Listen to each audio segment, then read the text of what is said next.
In this video, I'm going to walk you through how to generate statement of account on Piggyvest app. So all you just need to do, just log into your Piggyvest account on your Android or on your iPhone.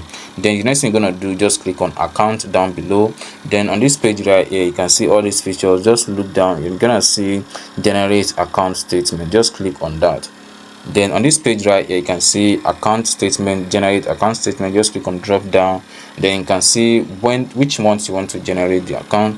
Let's say last 6 months, last 1 month, last 3 months. So depend, last 2 years, or depend on the one you actually want to use. Let's say last 6 months, for example. Then click on get account statement. Then they're gonna ask you for your PIN, but due to the fact that I'm using fingerprint, so I'm gonna verify through fingerprint, and you can also use your face ID as well.